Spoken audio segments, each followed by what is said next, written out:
Hmm. Ayat berapa ceritanya? Ayo. Ayat berapa ceritanya itu? 70? Wahai yang suka baca Al-Kahfi, lihat. Hendaklah berhati-hati tadi ya. Wal yatalataf kan berarti dakwah kita harus berlemah lembut. Berlemah lembut. Oke, ayat 70 berapa? Yang masuk kampung minta makan tak ada yang gubris. Ayat berapa? 70? La ilaha illallah. Ini jangan-jangan baca 10 awal Kahfi sama 10 akhir aja. Ayat 70 berapa bang?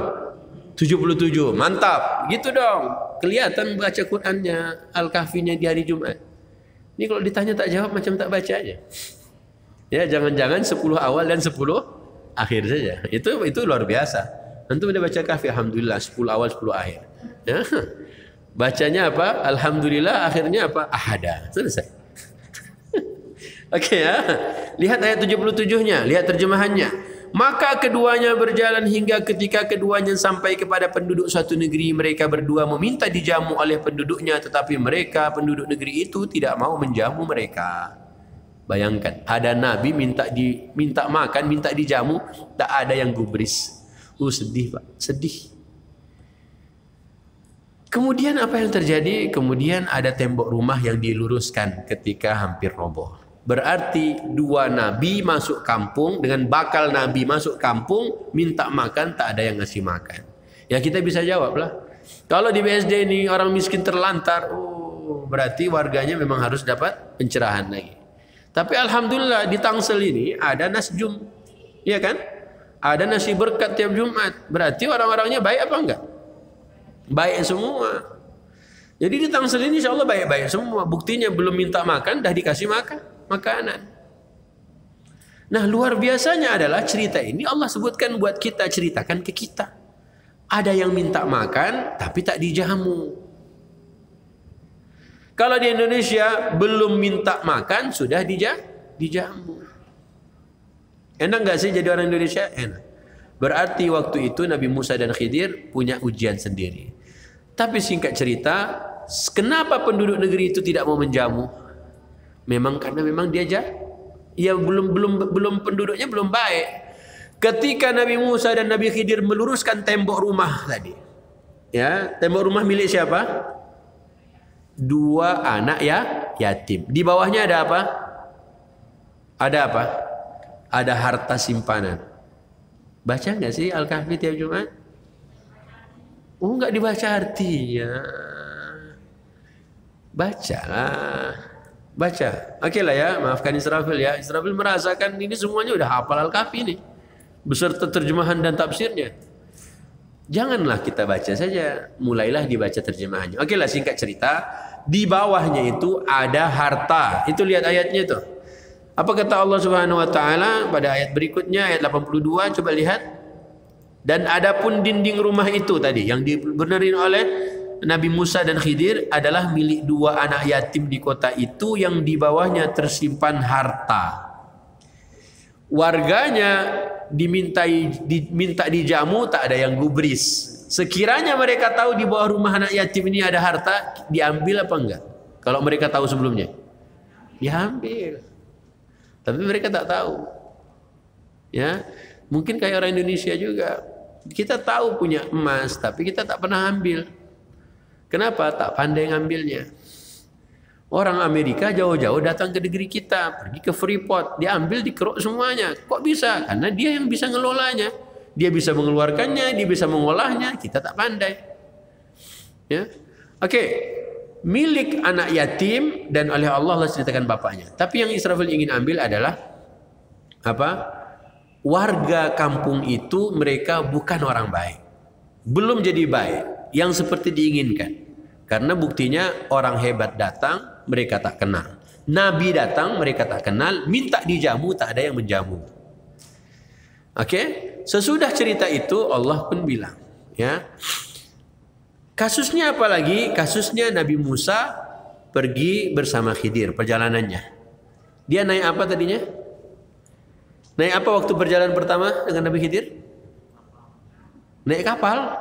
Kapal apa perahu? Hah? Ayat berapa ceritanya itu? Ayat berapa itu coba lihat? 71. 71-nya Pak, berjalanlah keduanya hingga keduanya menaiki perahu. Ya, dia naik perahu. Kemudian perahunya diapain? Diapain? Tuh lihat. Lalu dia melubanginya. Nah, perahunya milik siapa yang dilubangin? Perahu yang dilubangi milik orang miskin. Mana? 79 tadi itu. Ya, benar yang ngomong 79, tapi cerita naik perahunya di 71. Adapun perahu itu adalah milik orang miskin yang bekerja di laut. Sekarang pertanyaan, emang harga perahu dengan harga motor berapa beda harganya? Siapa yang punya perahu? Punya perahu enggak? Kira-kira berapa harga perahu? Satu perahu berapa harganya? Bukalah all shop, lihat. Nah, toko online banyak bos. Google, ayo coba. Berapa harga satu perahu? Ustaz cek di mana Ustaz? Ya Lazada kek, Tokopedia kek, Goto kek. Berapa harga satu perahu? Oh, pas giliran buka Quran lama juga nyari harganya. Nah, bismillah, cepat abang-abang. Harga perahu berapa satu? Mahal juga. Mahal juga ya. Dapat satu motor, bukan satu motor, 3 motor dapat. Ya kan, motor DP sekarang 100.000. Kalau harga itu perahu model apa? Oke lah ya. Ada lagi yang harga selain 15 juta? Udah paling sederhana itu, Ibu. Yang lain. Harga perahu berapa? Berapa? Nggak jualan ya, ngapain juga jualan? Berapa harganya doang? Nggak dapat harganya bang. Berapa bang? Oh ini terbiasa nggak pernah buka all shop ya? Srofil itu pak, bu. Pertama kali tahu caranya, kami waktu itu pergilah ke salah satu rumah. Ya. Kemudian teman yang sebelah itu dia keluarkan HP-nya. Dia kayaknya mau foto, pas Srofil lihat, dia bukan moto, dia itu nyeken. Scan apa namanya? Scan barang. Apa namanya? Google Lens. Itu tahu nggak, Pak? Ya ada termos. Lucu termosnya. Dia dari Jawa. Ngapain bapak-bapak ini? Oh ternyata langsung keluar harganya. Ibu tahu nggak? Pernah pakai? Pernah? Pernah pakai? Nggak tahu juga ya. Allah masih muda kok tak tahu. Dah tua nggak tahu juga. Terus tahunya apa sih? Ternyata Israel baru tahu hari itu. Bisa cek harga dan langsung ketahuan mereknya apa. Ya Allah. Apakah perlu kita ke laut dulu, kita scan kapal tuh kan? Baru tahu harga. Tak perlu lah. Oke, 15 juta. Contoh ya, 15 juta perahu yang murah. Tapi mengapa Quran bilang apa tadi? Lihat tuh. Adapun perahu itu adalah milik orang. Dia punya perahu, misalnya harga 15 juta, kok dibilang miskin? Jadi paham ya, kalau disebut miskin itu belum tentu, bukan berarti memang dia tak punya apa-apa. Ngomong punya perahu aja masih bisa disebut miskin. Maka kemarin di Libanon itu banyak orang-orang kaya yang dia jatuh miskin. Kenapa? Mobilnya dijual semua. Kenapa mobil dijual semua? Gara-gara bensin mahal. Bensin mahal. Miskin nggak bapak tuh? Miskin, biar 4 biji mobilnya tapi tak ada bensin. Miskin dia. Nah, kalau kita melihat orang begitu di BSD, misalnya dia, bapak tuh kaya. Iyalah, dia memang punya rumah, dia punya mobil, tapi bensin tak ada, makan malam tak ada, makan siang tak ada. Perlu dibantu nggak? Kita lihat, oh nggak perlu, udah kaya dia. Bantulah. Cara pandang kita karena sesuai apa yang kita baca. Saya, apa yang saya baca. Jadi jangan dalam benak kita pokoknya dia punya rumah, dia punya mobil pasti kaya. Belum tentu. Coba kalau dulu bahasa Agim dulu punya bahasa awal-awal muncul 3G itu. Ya. HP-nya 3G, pengen video call tapi pulsa 10.000. Ayo. Berapa detik itu selesai dah? 10.000 habis dulu. Ya. Ada orang HP jadul Nokia, Motorola, tapi pulsa 500.000. Enak nggak bu? Ini handphone subhanallah, kamera canggih, ya kan? Bisa menipu. Kalau selfie jadi putih mukanya, setiap ke masjid ada password wifi-nya. Pantang ke masjid minta password. Halo, assalamualaikum. Ibu nggak punya kuota. HP bagus, kuota tak ada. Miskin apa bukan? Makanya jangan lihat orang dari barang, HP-nya iPhone. Tapi tiap ke masjid minta password. Miskin nggak dia? Enakan siapa? Enakan ibu. Ya, punya kuota, HP jadul. Ya nggak ada manfaatnya juga. Nggak bisa berselfie. Makanya kalau HP udah bisa selfie, berarti itu udah keren belum HP-nya? Udah keren. Tapi dia tetap disebut miskin, bisa tetap disebut miskin kalau dia nggak punya pulsa. Nah kalau dia nggak punya pulsa, bisa nggak dibantu dengan wifi? Wifi gratis masjid, bisa? Bisa. Oke ya, sudut pandang kita melihat kemiskinan itu mulai berubah. Gara-gara apa? Dia butuh sesuatu. Karena dia masih butuh tadi, makanya dibantu. Nabi lapar. Wajar dong, manusia butuh makan. Tapi ketika minta kok nggak ada yang gubris? Paham ya? Berarti miskin dalam benak kita sekarang ini, apalagi sesudah pandemi. Jadi paham, orang yang terlihat kaya, punya banyak harta pun bisa disebut miskin karena dia butuh. Dia butuh makan karena nggak ada makanan di rumahnya. Ya seperti banyak duit, tapi aset banyak. Orang ini punya SPBU 5. Ya, tapi bangkrut semua. Masih dibilang miskin? Enggak. Kenapa enggak miskin? Bangkrut Ustaz, kalau bangkrut itu bukan miskin lagi, muflis dah dia. Ya. Oke ya, selesai urusan cara melihat yang disebut miskin. Kalau orang miskin dibantu? Dibantu tidak? Dibantu. Boleh dibantu oleh siapa? Siapapun boleh membantunya, apalagi keluarga. Ya miskin, bantulah, ya. Biar rumahnya banyak, biar apalagi banyak, anaknya banyak, istrinya banyak, tetap dibantu. Ustaz, dia memang istrinya banyak, siapa suruh banyak-banyak istrinya? Itulah makanya. Bu, ada orang banyak duit. Ya. Banyak duit tapi hidup sendirian. Enak enggak? Ada orang keluarganya banyak jumlahnya tapi uang tak punya. Enak enggak? Masing-masing diuji oleh Allah. Ya. Ada orang kaya, Ustaz Salim Filah pernah cerita. Orang tuh kaya tapi kemana-mana kalau tidur tak boleh di kasur empuk. Tidurnya di mana? Kasurnya harus pakai apa itu istilahnya itu? Tikar apa gitu kan?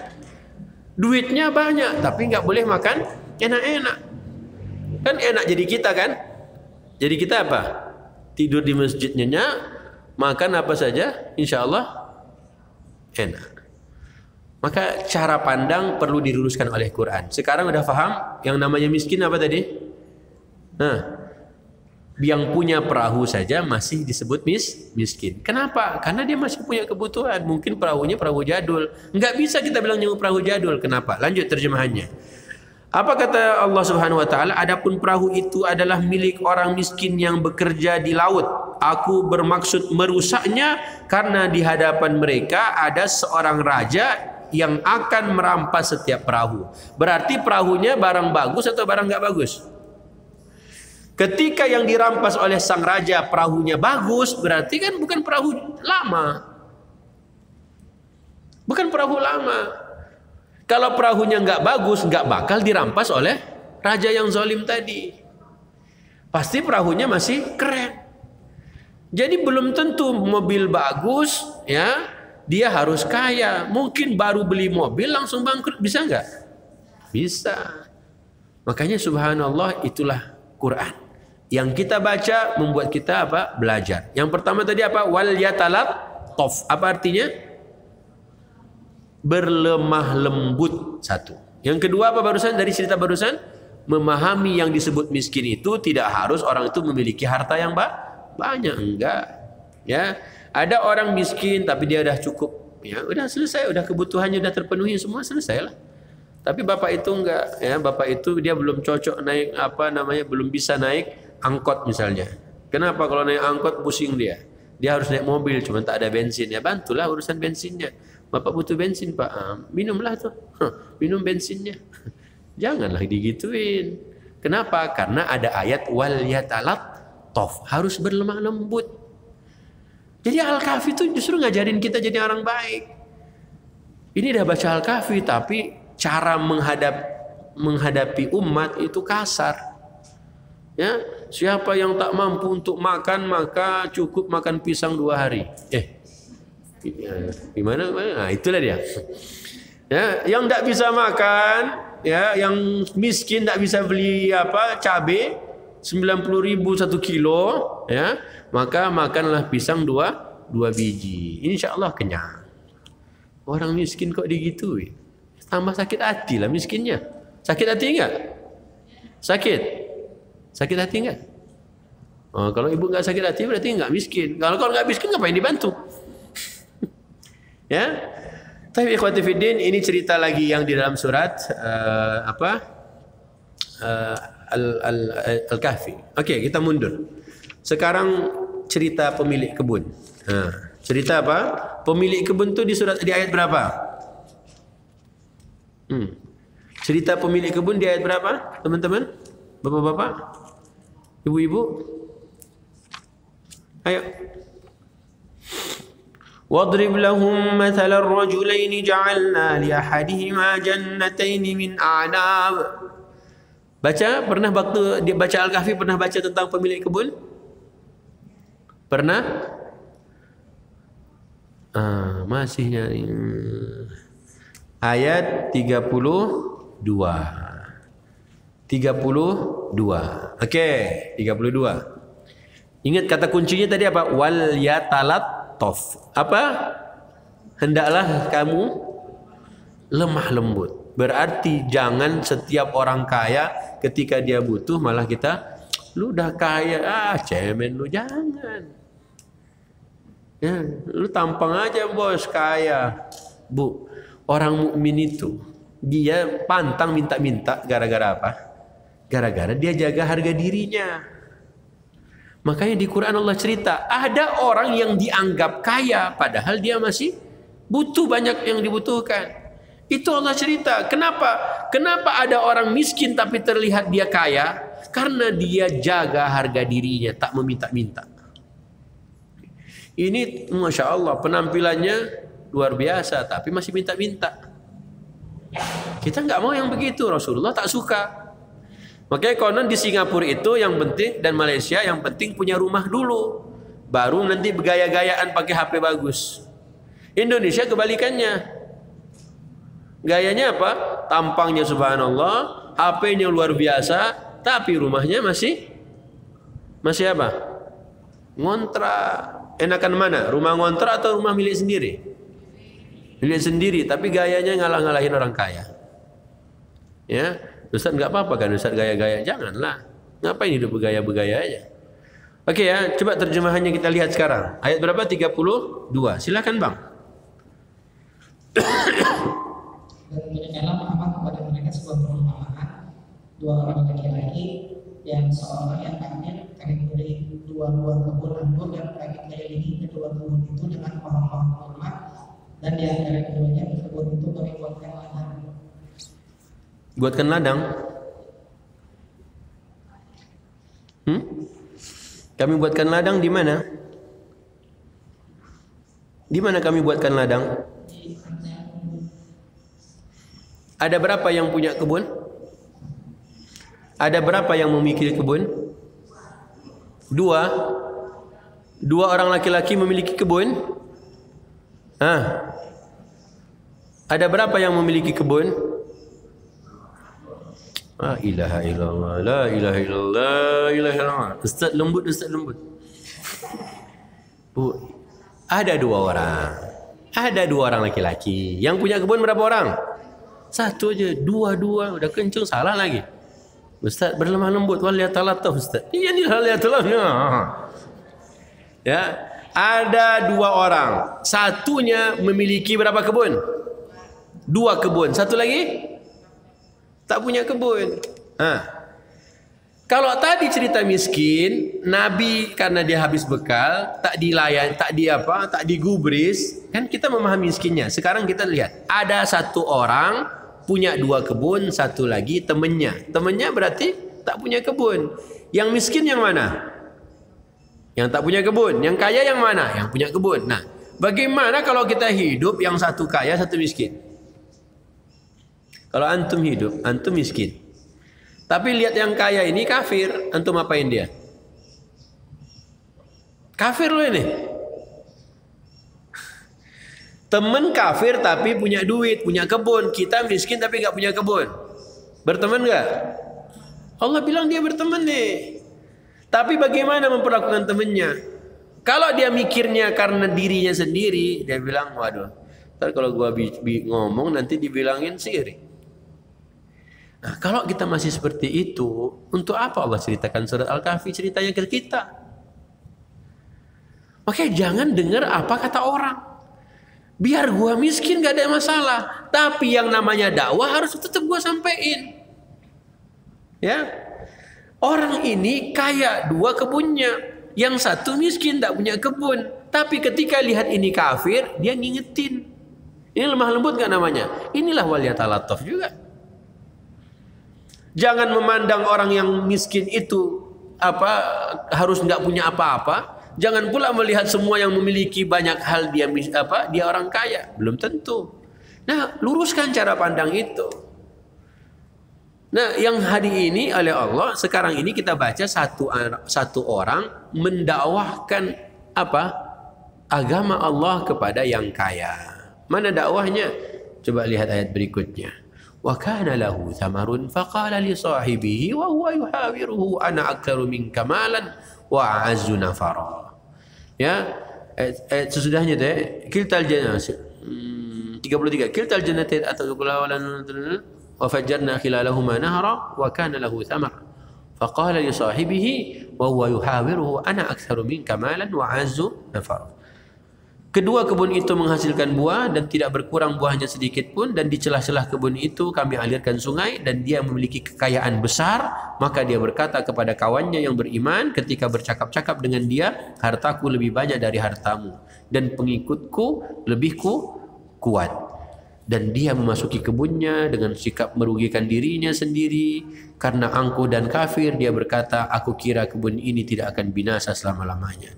Dan aku kira hari kiamat itu tidak akan datang, dan sekiranya aku dikembalikan kepada Tuhanku, pasti aku akan mendapatkan tempat kembali yang lebih baik daripadanya. Kawannya yang beriman pun berkata kepadanya sambil bercakap-cakap dengannya, apakah engkau ingkar kepada Tuhan yang menciptakan engkau dari tanah, kemudian dia dari setetes air mani, lalu dia menjadikan engkau seorang laki-laki yang sempurna? Tetapi aku percaya bahwa dialah Allah Tuhanku, dan aku tidak mempersekutukan Tuhanku dengan sesuatu pun. Dan mengapa ketika engkau memasuki kebunmu tidak mengucapkan Masya Allah la quwata illa billah? Berarti kawannya biar gak punya harta tidak membuat dakwahnya berhenti. Kadang kita ini baru dibaikin orang kaya, habis itu pesan sponsor. Jangan. Pak, orang kalau dakwahnya lillahi ta'ala, bodoh amat sama kata orang. Biar tetangga kita kafir kaya, suka ngasih kita banyak hal, pulang bawa oleh-oleh dari mana luar negeri, bawain oleh-oleh. Dia tahu kita itu baik sama dia, CS kita, tapi kita jangan lupa dakwah tetap harus jalan. Ya, itulah cara Allah Subhanahu wa taala menceritakan kisah ini. Lihat Rasulullah sallallahu alaihi wasallam, pamannya kaya, pamannya banyak duit, banyak. Pamannya orang hebat, iya. Biar dia kafir, bukan berarti pamannya bilang, lu Muhammad kenapa kayak gini ke gua? Enggak. Yang namanya dakwah tetap harus disampaikan, biarpun pada orang kaya yang kafir. Kalau kita minder gara-gara sering dibantu, ya, tiap bulan ditransferin, akhirnya nggak enak. Kalau nggak enak itu berarti dakwahnya lillah atau karena orang? Ya. Kalau karena orang mungkin bisa berhenti, tapi kalau karena Allah, selama hidup nyawa di kandung badan, dakwah akan tetap terus berjalan. Ini Quran. Jadi caranya waliyatalataf, melihat miskin kita udah paham, sekarang melihat orang kaya bagaimana? Dakwahin mereka. Sekalinya Rasulullah mampu menghadirkan satu orang Utsman, menghadirkan Abdurrahman bin Auf, semua urusan kaum muslimin selesai. Seperti mereka orang-orang kafir punya berapa naga? Punya berapa naga dia? 8 naga, satu daun meninggal. Tinggal 8 naganya. 9 naga sekarang tinggal 8 karena satunya meninggal. Lihat. 9 naga, 8 naga yang dikuasai berapa? 220 juta. Kalau kita nyari satu orang kaya ada nggak di Islam ini? Dia orang Islam. Satu aja orang kaya. Utsman bin Affan pernah membiayai apa? Pasukan perang. Abdurrahman bin Auf pernah apa? Membiayai apa? Pasukan perang. Kita hari ini kaum muslimin, siapa yang bisa membiayai pasukan perang? Maka baca Al-Kahfi itu membuat kita berpikir, ya, jangan orang kaya ambil uangnya buat diri kita aja, kenalkan dia pada agama. Makanya orang-orang kaya zaman Nabi tak cukup, tak perlu banyak-banyak. Beberapa orang saja yang terkenal kayanya luar biasa, Islam dibiayai seluruhnya oleh mereka. Maka cara paling cepat menjadi apa supaya kaum muslimin Indonesia ini menjadi hebat, maka yang 8 naga itu Islamkanlah mereka. Gimana? Gimana? Satu naga masuk Islam, langsung disunat naganya. Makanya jangan kita terlalu apa ngelihat, waduh 9 naga memang enggak. Mampu kita Islamkan dia, ya. Apa yang terjadi? Agama Allah akan dibantunya. Makanya orang ini dakwahin siapa tadi? Orang kaya yang berapa kebunnya? 2. Maka dalam dakwah jangan kita terlalu keras. Tapi apa tadi? Wal yatalattaf. Tayyib. Udah gini-gini. Apa artinya gini? Udah habis. Oke ya. Ada 3 orang Quraisy masuk Islam. 3 pentolan Quraisy. 3-3-nya hebat semua. Waktu 3-3-nya masuk Islam, geger Quraisy, habislah kita. Padahal apa? Mereka itu orang-orang hebat di dalam kekafirannya. Tetapi ketika masuk Islam, mereka menjadi orang-orang hebat di dalam Islam. Makanya ibu-ibu yang punya teman-teman naga tadi, dakwahin mereka. Nah, abang-abang, adik-adik, teman-teman yang punya teman-teman orang hebat, siapa tahu sesudah dia Islam, dia yang akan membela agama Allah. Maka jangan terlalu kasar. Ya, Rasulullah diingatkan, yuk tutup buka surat Ali Imran. Buka surat Ali Imran. A'udzubillahi minasyaitonirrajim. Fabima rahmatin minallahi linta lahum walau kunta faddan ghalidhal qalbi lan faddu min haulika. Ayat 159. Silakan terjemahannya bang. Nanti Al-Kahfinya dibahas banyak lagi, masih panjang ya. Baru dua ayat. Silakan ayat 159.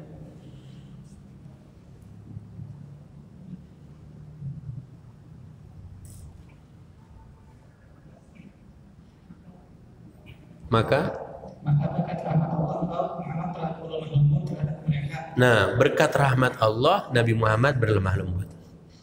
Negeri ini berkat rahmat Allah apa bukan? Atas rahmat Allah. Maka karena rahmat Allah lah Nabi Muhammad jadi apa? Lemah lembut. Dalam dakwah kita harus lembut. Makanya kalau mampu mengislamkan 8 naga, enak gak? Mustahil gak? Mustahil gak? Gak ada yang mustahil. Tapi udah tahu belum siapa aja yang 8 naga tadi itu? Google bisa bantu. Ya. Makanya teman-teman, ini punya cara. Maka Rasulullah itu yang diislamkan adalah orang-orang hebat semua. Padahal tadinya di dalam Quraisy mereka orang-orang yang hebat dalam menentang Islam. Tapi ketika masuk Islam, mereka jadi orang-orang hebat yang membela Islam. Makanya Israfil tak setuju sebenarnya. Ya, kita terlalu jahat sama mereka, akhirnya apa? Membuat mereka tak simpati pada Islam. Tapi ketika kita mampu membuat mereka tunduk pada Allah, insya Allah, lihatlah Khalid bin Walid. Orang paling keras dulu menghantam Islam. Tapi ketika dia sudah ngerti agama Allah, dia menjadi pembela yang paling hebat. Siapa lagi? Umar bin Khattab. Awalnya apa? Orang yang paling keras kebenciannya. Tapi sudah masuk Islam jadi apa? Yang paling keren membela Islam. Kita butuh yang begitu. Tapi kalau sama-sama Muslim kita berantem, akhirnya orang kafir yang hebat-hebat, yang kaya-kaya diapain? Maka dakwah sampaikan. Lanjutkan, berkat rahmat Allah kamu berlaku lemah lembut terhadap mereka. Lanjut. sekiranya Allah bersikap keras dan lelaki kasar, tentulah mereka menjauhkan diri dari sekitarnya. Itu tipsnya. Setiap kita kasar, orang pasti menjauh. Tahu nggak? Allah baik banget nggak sih? Allah baik banget nggak? Yang kafir banyak nggak? Banyak. Allah kurang apa lagi baiknya? Ar-Rahman, Ar-Rahim. Tapi kenapa yang kafir masih banyak? Makanya kalau kita paham begitu, dakwah tetap jalan. Dia kafir, dia nggak kafir, urusan dia lah. Allah Subhanahu wa taala tetap baik. Urusan kafir nggak kafir Allah udah ngasih tahu. Ente kafir neraka, ente beriman surga. Bukan berhenti jadi baik, jadi terus-menerus jadi baik. Wal yatalattaf. Apa? Maka berlaku lemah lembutlah kepada mereka. Rasulullah bisa berlemah lembut gara-gara apa? Gara-gara rahmat Allah. Maka bagaimana meraih rahmat Allah? Deketin Allahnya. Caranya, Quran kalamullah. Quran bukan makhluk. Baca Quran, pahami isinya, jangan jahat-jahat, nanti Allah sayang. Kalau Allah sudah sayang, begini selalu mau. Kapan kira-kira adik-adik yang muda baca Quran bisa sampai 4-5 jam? Bisa nggak kalian baca Quran pengennya lama-lama dengan Quran? Orang yang bisa berlama-lama itu kalau sudah jatuh cinta. Makanya orang-orang kalau sudah jatuh cinta, ya, biar candlelight, biar apa, menunya yang dimakan tak banyak, ngobrolnya yang panjang. Ya enggak sih? Ustaz kok tahu? Ya, anak 12 tahun sekarang udah pacaran. Ya, makanya kalau kita sudah cinta sama Allah, insya Allah pengen bisa berlama-lama dengan Quran. Kalau sudah berlama-lama dengan Quran, insya Allah tak banyak kemaksiatan yang dikerjakannya. Tapi kalau Quran itu masih terpaksa, itulah program ke depan bagaimana membuat rumah tangga itu terus-menerus bisa bersama dengan Al-Quran. Maka ingat, kalau dekat dengan Allah, insya Allah Allah kasih rahmat. Biar dekat sama Allah, maka baca Quran. Tapi kalau belum bisa baca Quran, ngapain biar dapat rahmat? Kita belum bisa ngaji, tapi pengen dapat rahmat. Makanya gimana caranya? Dengerin orang yang baca Quran. Ya Ustaz gitu, Allah yang sebutkan. Fa'idha wa idha quri'al Quran, apabila ada yang bacakan Quran, maka apa? Dengarkan dengan baik dan diamlah, dan supaya kamu dapat rahmat. Berarti dengerin Quran aja udah dapat rahmat. Kalau dapat rahmat dari Allah, bisa lembut, bisa. Makanya saking hebatnya Quran ketika dibacakan, bapak-bapak kalau khutbah Jumat gimana? Khatib naik mimbar, baca ayat. Qala Allah Ta'ala fil Qur'anil Karim, a'udzu billahi minasyaitonir rajim. Bismillah. Begitu dah rahmat dah itu. Rahmat. Ya, jadi jarang-jarang orang baca sesuatu tidur. Tapi kalau baca Quran dibacakan, kita semak benar-benar menyimak langsung tidur. Tidur rahmat enggak? Rahmat. Iya kalau bukan di masjid. Ini pas pengajian tidur. Baik ya, berkat rahmat Allah. Berarti deketin Allahnya, baca Qurannya, dapat rahmatnya, insya Allah jadi oke. Tapi kalau enggak, oh segalanya ditabrak. Ya, wallahu a'lam bishawab. Tafadhal. Sebelum kita tutup, ya, closing statementnya tadi kan baru Al-Kahfi. Ya, biar bagaimana dakwahnya ingat wal yatalattaf. Maka satu lagi nanti PR, buka surat Yasin. Yasin pun sering dibaca kan? Di Yasin itu ada doa dai. Dai itu adalah orang yang berdakwah. Makanya kalau kita sebagai pendakwah sering-seringlah berdoa. Ya, doanya apa? Nanti baca aja halaman kedua surat Al-Kahfi. Bagaimana jahatnya netizen ketika itu warga memperlakukan satu orang yang mendakwahkan umat untuk mengenal Tuhan, mengikuti Rasul. Tapi dia ternyata dibunuh, ditonjok, dipukul, dihajar, patah tulang-tulang belulangnya. Tapi dia bilang, ya laita qaumi ya'lamun bima ghafara li rabbi wa ja'alani minal mukramin. Dia masih punya harapan. Ya, jadi harapan sebagai dai orang itu adalah bukan mendoakan kejelekan. Kita jangan mendoakan kejelekan. Orang tak mau ikut dakwah kita, jangan kita bilang, oh mampuslah kau, 7 turunan kau neraka semua. Jangan. Rasulullah justru apa doanya? Semoga dari tulang sulbinya ada turunan-turunannya yang menjadi penghuni syurga. Begitu pula yang tadi di Yasin halaman 2 yaitu. Ya sekiranya kaumku tahu apa yang Allah perlakukan padaku, aku diampunkan dosa-dosanya. Lihat ada harapan. Biar dibunuh, biar disiksa tapi tetap ada harapan. Maka jangan pernah kita melihat negeri kita, wah ini kayaknya hancur-hancuran deh. Jangan. Tapi harus ada harapan. Harapannya adalah insya Allah kemudian hari generasi berikutnya mereka lebih memahami Quran tidak seperti bapak-bapaknya hari ini. Insya Allah. Kenapa bapak-bapaknya? Bapak-bapaknya malas. Ya, ini berapa orang? 2, 4, 6, 8. Ini kok banyak? Ya, kecuali bapak-bapaknya istrinya dibawa tiga-tiganya enggak? Oh, Ustaz. Ya siapa tahu kan lebih banyak ibu-ibu dari bapak-bapak. Jangan-jangan antum diam-diam nih ya, bapak-bapak. Jangan-jangan tiga-tiga ada di sini, ya? Atau 4 jangan-jangan? Istrinya 4 deh? Enggak Ustaz. Maka doa dan apa harapan? Ya itu ada di Yasin. Dakwahlah, rahmat Allah kita raih, tapi tetap terus berlemah lembut. Insya Allah. Kita tutup dengan doa. Oke, semuanya Allahumma arhamna bil Quran. Terus imama wa nura.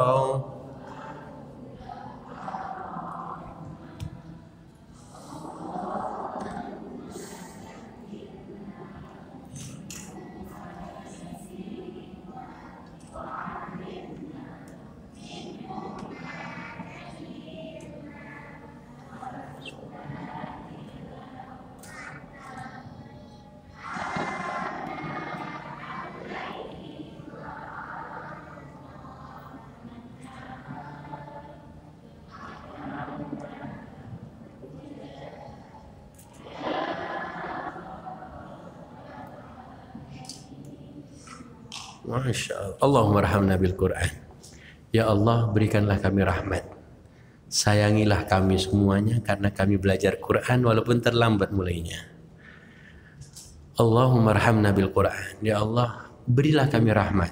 Sayangi kami karena duduk di majlismu bersama teman-teman yang cinta Quran. Allahumma rahamna bil Quran. Ya Allah banyak yang dapat rahmat. Tapi rahmati kami karena Quran yang kami pelajari.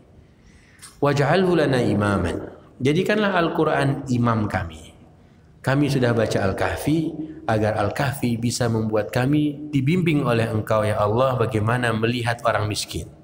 Bagaimana kami melihat orang kaya. Bagaimana kami melihat dakwah kami agar tetap terus wal yatalattaf. Ya Allah jadikanlah Quran imaman, imam kami ya Allah.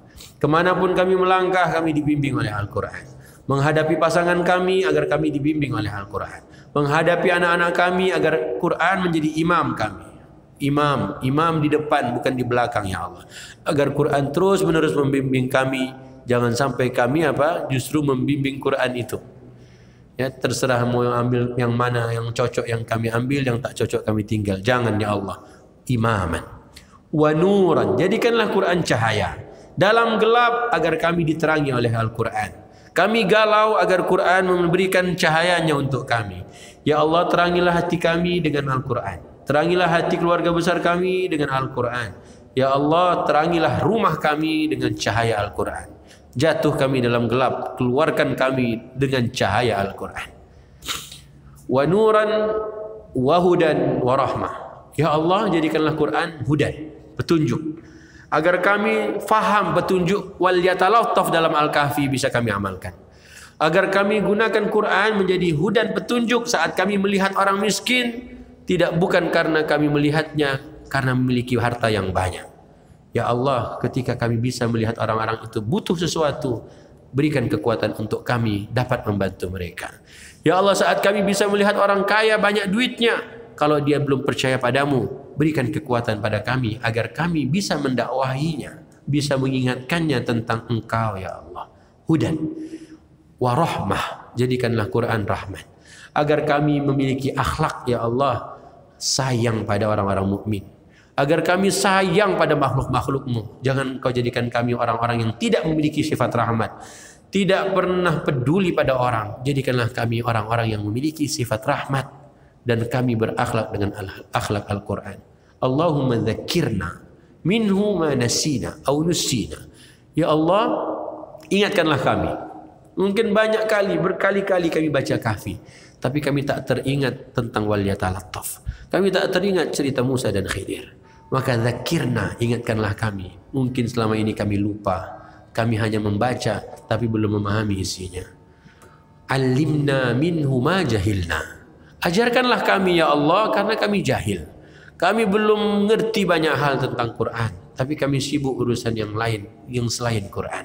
Maka ajarkanlah kami Quran ya Allah karena kami bodoh. Warzuqna tilawatahu ana al-laili wa atrafan nahar. Berikanlah kami rezeki bukan hanya materi, tapi rezeki bagaimana kami bisa bertadarus, bisa mengkaji, bisa mempelajari Al-Quran di sepanjang malam kami ya Allah. Wa atrafan nahar, dan di ujung siang kami. Waj'alhu lana hujjah. Ya Allah, jadikanlah Quran bagi kami hujjah. Saat nanti kami dikubur, agar Quran menemani kami. Saat kami di padang mahsyar, agar Quran memberikan syafaat terbaiknya untuk kami.